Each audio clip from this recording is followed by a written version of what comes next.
Yo, magandang araw mga kap. Kamusta kayong lahat? Para sa video na to, meron tayong dalawang client at para sa first client, ang gawa natin ay natural dreadlocks repair.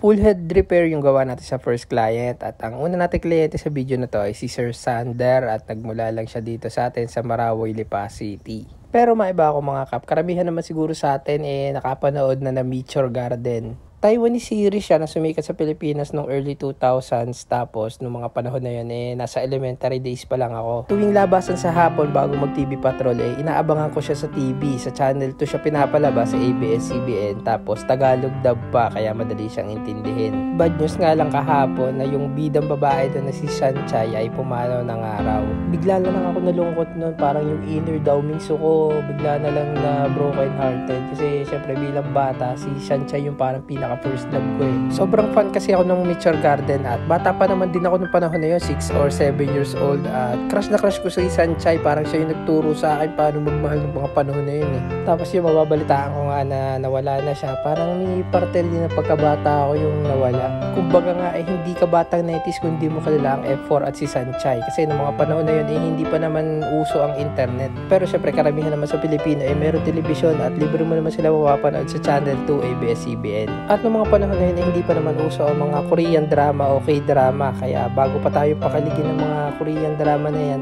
nauna na Meteor Garden. Pero ayun nga, mabalik tayo dito kay client. Ito na yung nag-resulta ng gawa natin sa kanya. So full head 80 pieces natural dreadlocks to repair natin from roots to tips. Pasensya na kayo kung walang connect yung mga dinadaldal ko dito, pero diretso na tayo dito sa second client natin. Siya nga pala si Sir Yok Yok at nagmula lang siya dito sa atin sa Dagatan, Lipa City. Same day din to, second client natin ng araw na to at ang gawa naman natin sa kanya ay top head dreadlocks. Napakabilis ng transaction namin to ni Sir. Yung deal namin sa conversation napakabilis lang. Usapan lang namin, inquire siya ng price, bigay ko yung details, then humihingi siya ng discount.